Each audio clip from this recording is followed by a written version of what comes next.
Mr. Speaker, I rise today to call attention to the government of Ethiopia's continued pattern of repression and violence against its own people. And I urge the House of Representatives to vote on House Resolution 128, the supporting respect for human rights and encouraging inclusive governance in Ethiopia resolution. This resolution calls on the government of Ethiopia to take clear, decisive steps towards becoming more inclusive, more democratic, and more respectful of the basic human rights of its own people. This resolution has overwhelming bipartisan support with more than 70 co-sponsors, and it passed out of the House Foreign Affairs Committee unanimously on July 27th. The ongoing human rights crisis in Ethiopia is extremely troubling to me. To the resolutions and other co-sponsors, to the many Americans of Ethiopian heritage, and to numerous human rights groups, I firmly believe that the passage of this resolution will encourage the Ethiopian government to end its practice of violence and repression and provide a strong basis of an inclusive government. Specifically, this resolution condemns the excessive use of force by Ethiopian security forces and the killing of peaceful protesters, the arrest and detention of journalists, students, activists, and political leaders, and the Ethiopian government's abuse of the anti-terrorism proclamation to stifle political and civil dissent.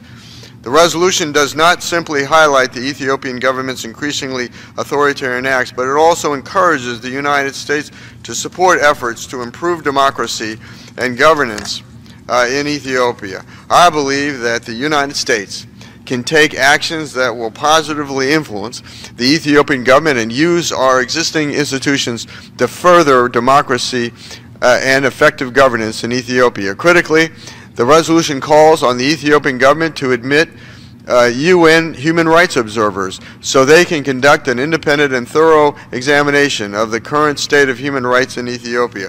On March 9th of this year, the House Foreign Affairs Subcommittee on Africa, Global Health, Global Human Rights, and International Organizations held a hearing to discuss specific steps the United States can take to bring about positive changes for the Ethiopian government and their people. Among those who testified was Deacon Joseph Tafari of the St. Mary's Ethiopian Orthodox Church located in Aurora, Colorado. Deacon Joseph was raised in Ethiopia and has experienced the daily struggles to many Ethiopians have faced living in abject poverty under an oppressive government. Deacon Joseph fled from Ethiopia in 1976 and came to the United States as a refugee. He and many of the members of the Ethiopian community in my congressional district of Colorado, including the Oromo and Amaras,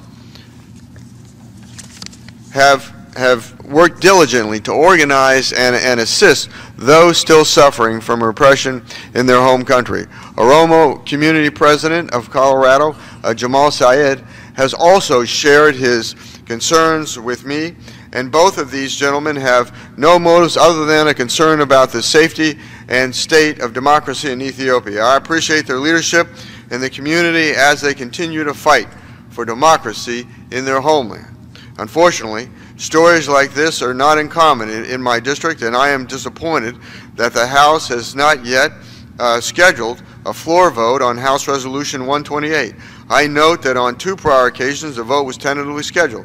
In both of these instances, it is my understanding that the vote was postponed due to pressure from the Ethiopian government, who continues to make promises to curb human rights abuses against their own people, but failed to deliver. Additionally, it has been brought to my attention that the Ethiopian government has threatened to cut off security cooperation with the United States should we proceed with House Resolution 128.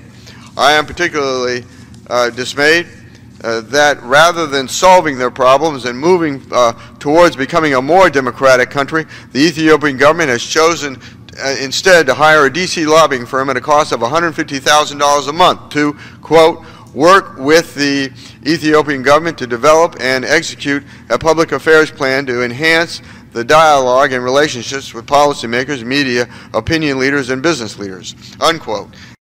In addition to, quote, meetings with members of Congress, their staffs, and executive branch officials, unquote. The issue the Ethiopian government needs to address is the repression of democracy and its citizens in Ethiopia. The solution to whatever negative perception it has in the halls of the U.S. Congress is not a public affairs one, but rather what concrete steps are being taken against democracy in Ethiopia.